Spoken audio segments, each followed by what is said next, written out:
আমার পিছনে যে দোকানটি দেখতে পাচ্ছেন এই হচ্ছে আমাদের বিষ্ণু দাদার দোকান। তো আমরা এখানে প্রায় প্রায় আসি, শুধু এই দোকান না, আর পাশে এই পাশে আসেন, আমি একটু দেখানোর চেষ্টা করি। মানে দুধ চায়ের জন্য খুবই খুবই বিখ্যাত। হ্যালো গাইস, চলে আসলাম আবারও নতুন একটি ভিডিও নিয়ে। আশা করি আপনারা ভালো আছেন, আমরাও ভালো আছি। আজকে আমরা চলে আসলাম রাজারহাট মোড়। রাজারহাট মোড়ে সাধারণত আমরা আসি একটু বিকেলবেলা একটু আড্ডার জন্য, এবং আমরা রাজারহাট মোড়টারে সম্পূর্ণ হচ্ছে দেখাবো। আমরা একটু চাটা খাবো এবং আপনাদেরকে দেখাবো, সেই সাথে আপনাদেরকে এক্সপ্লোর করব বিভিন্ন বিষয়, চায়ের দোকানগুলো, বিভিন্ন বিষয়, হোটেল আছে, এগুলো একটু এক্সপ্লোর করার চেষ্টা করব।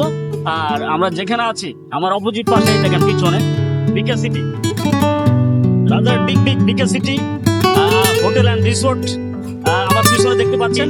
হয়তো কোনো আলাদা এক সময় আকর্ষণীয় ভিডিও নিয়ে আপনাদের সামনে হাজির হব। হ্যাঁ, অবশ্যই আপনারা ভিডিওগুলো দেখবেন আশা করি।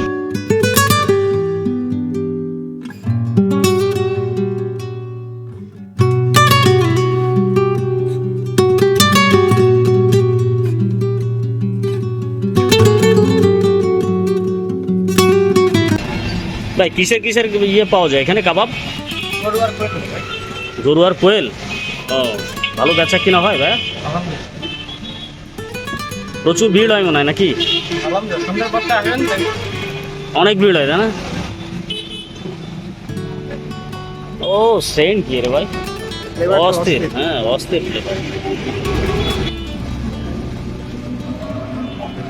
আমার পিছনে যে দোকানটি দেখতে পাচ্ছেন এই হচ্ছে আমাদের বিষ্ণু দাদার দোকান। তো আমরা এখানে প্রায় প্রায় আসি, শুধু এই দোকান না, আর এই পাশে আসেন, আমি একটু দেখানোর চেষ্টা করি। মানে দুধ চায়ের জন্য খুবই খুবই বিখ্যাত। এই পাশে একটা চায়ের দোকান আছে, সুজন টি স্টল। আর এই পাশে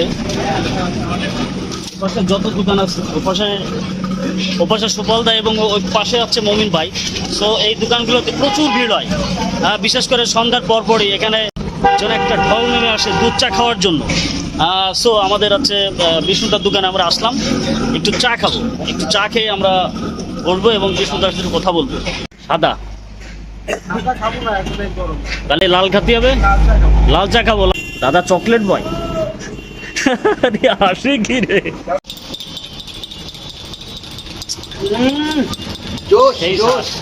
সেই স্বাদ, এত স্বাদ কেন? সেই স্বাদ। এত স্বাদ কেন? দাদাও যে চা খাচ্ছে আমাদের সাথে সাথে, চায়ের দোকানও এই যে দাদাও হচ্ছে চা খাচ্ছে। দেখেন অবস্থা, এটা হচ্ছে ভালোবাসা, একসাথে চা খাওয়ার মজাই আলাদা, সেটা আপনারা দেখতে পাচ্ছেন। ভাইয়ের পেজটা সবাই ফলো দেবেন। Yes good. এবং যারা চা খেতে চান তারা সবাই আসবেন রাজারহাট মোড়ে। যারা চা খেতে চান তারা রাজারহাট মোড়ে আসবেন, আর চা খাবেন। হ্যাঁ, গুড। এই বিষ্ণু দাদার দোকানটা হলো আমাদের রাজারহাট মোড় থেকে একটু খুলনার দিকে আসার পরে আর কি শ্মশান আছে, শ্মশানের উপরে বিষ্ণু দাদার দোকানটা পড়ে। তবে আপনারা যদি কেউ দাদার হাতে চা খেতে চান তবে অবশ্যই আসবেন এইখানে। চা না খেলে বুঝবেন না আসলে চা এত স্বাদ কেন। কি দাদা? হ্যাঁ, চা সবাই খাবেন তো? আচ্ছা, হচ্ছে আমাদের মমিন ভাই। হ্যাঁ, এখন আসলাম মমিন ভাইয়ের কাছে। ভাই কি অবস্থা, কি বেচা কিনা ভালো আসছে তো? চার ঠিক আছে। হচ্ছে আমাদের মমিন ভাই, দেখেন তার দোকানটা হচ্ছে এই। হ্যাঁ, দুধ চায়ের জন্য খুবই খুবই নাম করা, প্রত্যেকটা দোকানই মোটামুটি সেই। বিকে সিটির অপোজিট পাশে এই যে আরও বেশ কয়েকটি দোকান, চায়ের দোকান আমরা দেখতে পাচ্ছি। এই যে দাদা, এখান থেকে কি বাইরে থেকে লোকজন আসে সন্ধ্যার দিকে এখনো? হ্যাঁ, প্রচুর লোকজন আসে নাকি, এসে দুধ চা খায়? আচ্ছা, দুধ চার ভিতর কি কোনো ইয়ে রয়েছে নাকি? মানে কি দুধ চা নাকি শুধু এই একরকম মালাই চা? শুধু মালাই চা, তাই না? রাজারহাট মোড়ের এই অংশটুকু খুব ডেয়ারিং একটি জায়গা, কারণ এখানে দেখেন প্রচুর লোকজন পারাপার করে।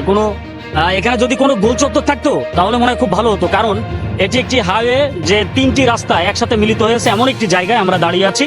হ্যাঁ, ওই পাশে যে রোডটি, ওইটা হচ্ছে চুকনগর মনিরামপুর রোড। এ পাশে হচ্ছে আপনার বেনাপোল, রাজশাহী, ঢাকা ইত্যাদি দিকে যাওয়া যায়। এবং মনিহাট থেকে রাজারহাটের দূরত্ব 3 কিলো, তাই তো?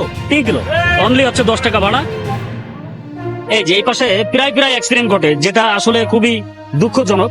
এই ধরনের হাই রোডের যে গাড়িগুলো এমনি যাওয়া আসা করে এবং লোকজন পারাপারের তেমন কোনো ব্যবস্থা থাকে না, যার কারণে দুর্ঘটনা ঘটে যায়।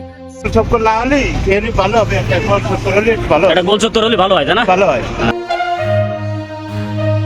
দেখেন এই যে আমরা রোড পার হচ্ছি, বিশাল একটা ঝুঁকি, কারণ দেখেন দেখেন অবস্থা দেখেন, এই যে তাড়াতাড়ি ফার্স্টাই, কারণ এখানে কোনো গোল চত্বর নেই, কোনো একটা ভালো একটা ব্যবস্থা নেই, যার কারণে প্রায় এখানে দুর্ঘটনা ঘটে এবং দুর্ঘটনা প্রবণ একটি এলাকা।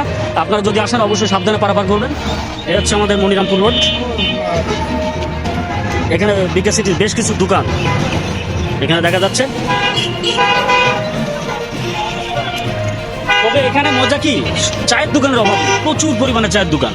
হ্যাঁ, যেখানে যাবো সেখানে শুধু চা খেয়ে শান্তি। তবে যশোরে একটা কথা বলতে হয় যে চা খেয়ে শান্তি আছে।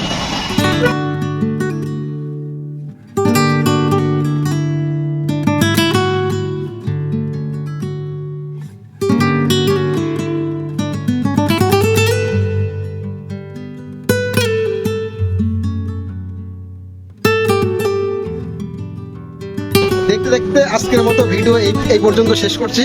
তো সামনে আকর্ষণীয় কিছু ভিডিও নিয়ে আপনাদের সামনে হাজির হব। তো আজকের ভিডিও যদি ভালো লেগে থাকে তবে অবশ্যই একটি লাইক এবং কমেন্ট করবেন। তো আজকের মতো টাটা, গুড বাই, ভালো থাকবেন সবাই, ধন্যবাদ।